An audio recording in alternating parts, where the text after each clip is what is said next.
How are you? I'm good, thanks, Macarena. How are you? I'm great and really, really happy to get the chance to be talking to you. And well, first of all, of course, congratulations on the movie. It's Thank amazing and really touching. And the first thing I would like to know is what about this story made you want this to be your directional debut? I think it was the women, the complexity, the psychology, the Hmm. sensuality.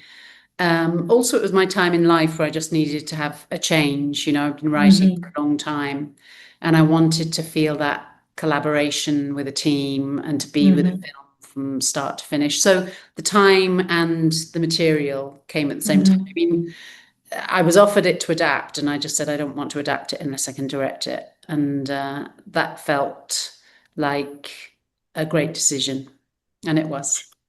And what was your reaction when reading the book? And then how was the process of transforming that into a movie? Well, the book, is incredible, but a lot of it was first person, so you have Hmm. this interior, Sophia's monologue, and so translating that, I knew the challenge was I needed an actress who you want to know what's going on inside, who is Hmm. very animated without ever being over the top. Um, so yeah, it was a challenge because it's not, Hmm. a straightforward narrative book. It goes around in circles and it has a lot of very brilliant humor in it that is hard to Hmm. translate onto the screen because it's Hmm. almost commenting on people the whole time. Yeah. But I tried to find humor in different ways. And also, there were events and details in the book which I thought were already incredibly filmic and invite you to, be there underwater or on the beach. And so it was a mix of a challenge and there were gifts there already. And something that I see in most of your movies, the movies you've written in the past, is that most of your stories are, as you were saying, about characters. The characters are the most important thing, and this is not the exception, of course. So, what did you learn while being a writer that now as a director you were able to use to turn these characters in the main thing in the movie, and but still being able to use all the cinematographic uh, tools to make this movie not only about dialogues or story but also about image. Mm. Well, I think as a writer, and I think a lot of writers, I'm quite visual in my head. When I'm Mhm. writing, I imagine it in my head. It's not simply dialogue, I paint it in my head. And so really this was about translating that painting, into an exterior. But I did have a hard time writing it, knowing that I would direct it. The writing was Mm. quite flat. So I had to start again and forget that I was directing it. So just Mhm. paint it, do whatever, give the director challenges, give the director impossible things to do, rather than be kind to myself. Mhm. So it was just like write it, make anything happen and then, read it as a director. But I think, I mean, I know writers are always connected with words, but we're constantly watching films or watching content. Mhm. It's in our head all the time, and I do think that we are visual people a lot of the time. So and my brother and sister are visual artists, so there's a lot of that in my blood. So it's all there. And well, as you were saying, in this book is very much in first person. So you needed a really an actress that could translate all those emotions that Mm. Sophia is feeling. And so I wanted to know, how did you build the team for this movie? Starting of course with Emma, but because there are many moments when the characters are not even speaking, but Mm. you can see what's happening with them. So I imagine that having the right actress or actor for each role was really, really important. It was, and also because we're an independent film and low budget, there was no rehearsal time. They didn't meet each other before the film. They just had to be in their roles and brilliant and consummate, on the Hmm. day. So Fiona Shaw was on from the start, and I just thought she would be incredible as Rose. And we talked a lot about script, and we did some body work with a brilliant movement director, Vanessa Ewan. And Emma came later, but I just loved her work. I loved Sex Education and Emily, and I thought her face was so interesting. There's an intensity, but also quite chameleonic, because she can change emotions up, down, everywhere. And then with Vicky Creeps, I'd always loved her work, and I just thought that she would be perfect for this kind of free spirit who puts a lot in, because Vicky's face is so animated, her eyes, you can see her thinking. And I think with all three, you can kind of see them thinking, and it's interesting, because they're subtle, and they're brave. It's that rare thing of actors who are brave and incredibly detailed. And as you were saying before, this story doesn't have like conventional narrative structure per se. It's not the classic because it is centered on the characters and their feelings. Yeah. So as a director, how is to taking on that challenge? But maybe as a writer is easier, but as a director to be able to put everything in order and inform that story visually, what are the challenges on that? Well, I think the challenge is to make them all authentic and to make a story that could feel familiar, mother, daughter, new lover, startling. But I think as soon as you start almost the machinery of a film, you have such input from all these amazing artists, from the cinematographer, from the production designer. You're almost feeling things tonally as well as psychologically.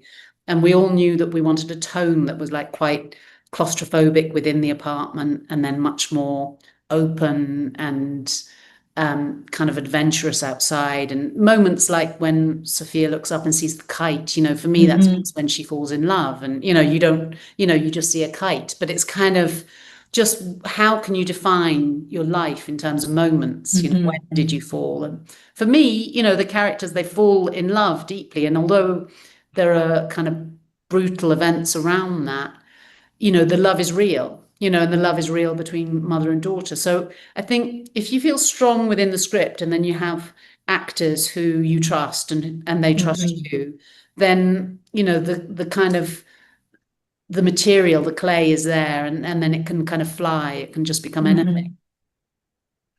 And well, this story, it has two relationships in the center of and the mother daughter, and then this romantic relationship. And I think what is really interesting and that you get to see Sophia in two completely different stages because they're completely different relationships. So how was it to work with Emma to build these different bonds and to be able to put all those emotion into one character?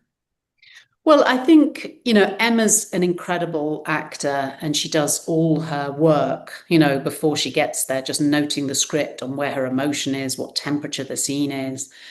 She doesn't want to cry too much, she doesn't want to do this too much, she doesn't want to be repetitive. So she has all of that in a kind of prepared way, but then all that forensic research kind of explodes, and Emma will meet the other actor and they interact, and then it just becomes a very human activity, really. There she is with someone playing her mother, and on the second day of shooting, they're in this incredible car scene together, and they just have to trust that the humanity of the actor is going through the character and meeting the other actor. Yeah. With Vicky and with the intimacy, they kind of fell in love, and they didn't have to fall in love, they could have acted it, but as brilliant young women, they just sort of, they loved each other. And I think, Emma really wanted to be in the film, not just because of the script and the team, but I think, she admired Vicky and Fiona. So there's that camaraderie. And I think with Emma, she's brilliantly instinctive. So, if she's playing the tormented daughter, that will come out in one scene. And if she's playing the freed lover, then, there's another part of her soul that will come out in that, as an actor. And another thing I really loved about this movie is the presence of music. I think it's really, really important, and the use of sound. It was amazing. So now that you, of course, were involved in many more areas for this movie as a director, how was choosing the movie and the tones that you were going to use for each scene?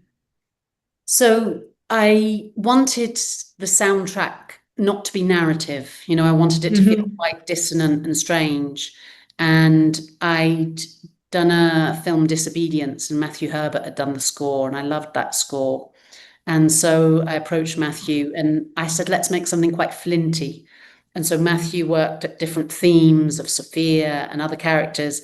So there is a sort of romance to it, but it's quite a strange romance and almost like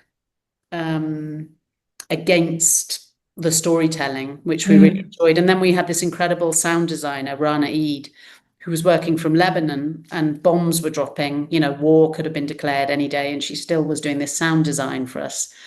And the sound design was very sort of edgy, just like hummings of fridges and this and that.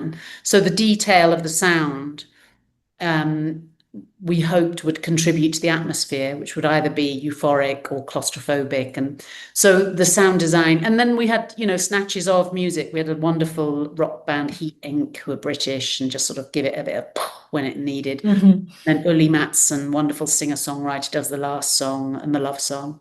And I chose a bit of Violetta Parra too, Yeah. and because her anthem for life, I think, is so beautiful. So all of these things kind of go into one psyche, I think. You can't say that song happened here and that song happened there, but it happens in your body, that you get this kind of sonic feast, and that helps with. And another thing that I love about how you write is, of course, we always find these women that are not breaking the rule, but breaking from the things that they think life should be, Yeah. and discovering something completely different. So I would like to know what appeals you to that theme. I think it's just the idea of the outsider, Mm, that you're looking out. I think so many of us feel like we are outside looking in, and that can be a frustration. I mm, suppose all our lives we're trying to be inside the picture and not outside, mm, and it's kind of that feeling of like, who are we? How are we?